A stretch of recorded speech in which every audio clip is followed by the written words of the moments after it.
What's up, guys? Have focus, and I'm gonna do a little bit of a different video. I've never done this type of thing before, but we'll see how it goes. If it's loved or hated, that will depend on whether or not I do another one. But I want to talk about the most infamous gun in the game. Now, a lot of you guys may say the DVL-10 or the SV98, and I understand that those guns are insane, but they're a little bit more harder to obtain. So they're not quite as infamous as the Colt M4A1. Now, like I said, a lot of people will probably disagree with me here, but the Colt M4A1 is currently, right now, the only M4 that you can get in the game, as far as I know. But that'll change when release comes and everything in Tarkov. There's going to be a bunch of guns in there. But as of right now, the Colt M4A1 is the most infamous gun in the game, and I have a couple reasons why I can back that up. You can take it in any scenario. There's a short barrel attachment for it, and you can even have a long barrel attachment with a scope if you want for those long range sniping. Now, like I said, even though the SV98 and the DVL are arguably the best snipers, and even the ASVAL is an insane machine gun because it hits like a mule, the M4 is still easier to obtain, so you can go through them a lot quicker. If you lose one in a raid, you're going to be furious, but you won't be as furious as if you lost the SV98 or the DVL-10. So that's why I think that it's considered the most infamous, and that's why I think that it can be backed up as being probably the greatest gun in the game as far as availability goes and how incredibly accurate and hard it hits.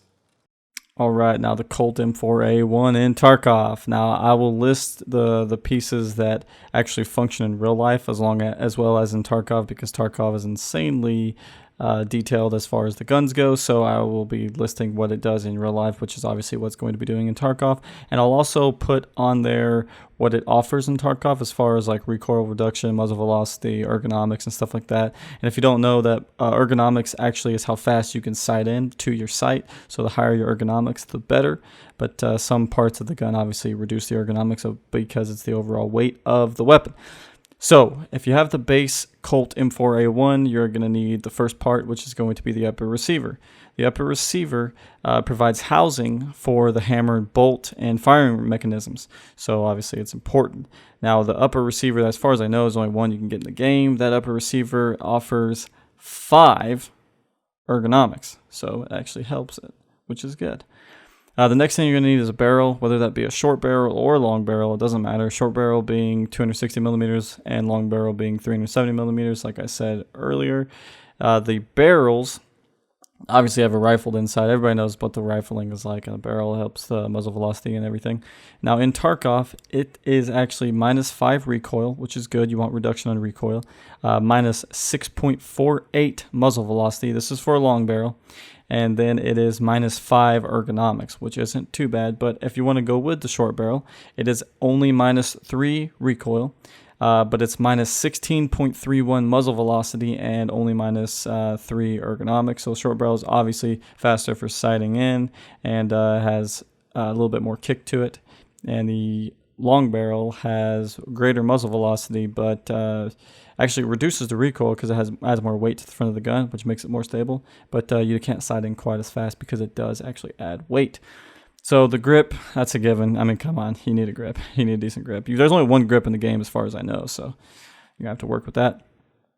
Now, the next thing you're going to need is the charging handle. The AR-15 charging handle is what it is called in the game specifically. Now, the charging handle, also known as the cocking handle or the bolt handle, however you want to call it, but in this it's called the charging handle. It operates just like you would think. It cocks the hammer or the striker, and it loads one into the chamber, or it's also used to eject spent shells. So after you fire, that's what kind of blows back. There's more parts that equal out to it, but it's essentially what blows back and ejects the shells. And obviously it loads a new round into the chamber, and it also helps clear from misfires, double feed, and jams. So it's a pretty important piece to the gun. Now, the rail gas block is the next thing you're going to need for a functioning AR in Tarkov. Now, this one regulates gas from the initial impact, the initial burst. So whenever you pull the trigger, that combustion that happens at the initial impact, it actually feeds gas back into the chamber, which will push back the cocking handle or the charging handle, or the bolt handle, however you want to say it. Now, in Tarkov, this one actually adds 1 ergonomic. It's not really that big of a deal, but I told you I would tell you, so 1 ergonomic is what this adds. Now, the handguard is exactly what it sounds like. It just covers the barrel. It literally is just a housing, a base for all attachments, whether you want a sight toward the end of the barrel or some flashlights, lasers, everything like that. And grips. Grips are the big important one. That's the handguard. Next, pretty important one, you're going to need a Colt buffer tube. Now, you don't technically have to have the buffer tube. There's a couple stocks in the game that don't require the buffer tube, and they just attach right onto where the buffer tube was. But if you don't have one of those stocks, you're going to need a buffer tube to make the AR functional. And some of the best stocks in the game, they require some different buffer tubes, but regardless, you're going to need a buffer tube, so to speak, kind of. All right. So the buffer tube, it has a weight that sets on the spring inside there. So when the gas gets fed back and pulls the charging handle back, the spring will slam forward and pushes it back into place, loading a new round into the chamber. So there you go. That's your history lesson. The buffer tube offers obviously certain stocks that go around the buffer tube. So if you don't have the buffer tube, obviously you're not going to be able to put certain stocks on. But it actually has -5 on the recoil, so not too bad. Now the grips, this is entirely your choice. There's a bunch of grips to choose from. I have chosen some of the angled foregrips, so that's kind of what I use, the Magpul angled foregrips. It's the one that I have listed here that I'm showing now. It's -17.5 recoil and +2 ergonomics, so it's an overall good grip. Not so much for the ergonomics to sighting down your sights, but it's really good for stability and recoil, which is obviously what I like. This is my long-barreled M4, so it's what I use for sniping, so I don't need to aim down fast on the sights. I just need to be able to hold it steady while I'm taking out a target. So the stocks, this is, like I said, it's kind of a given.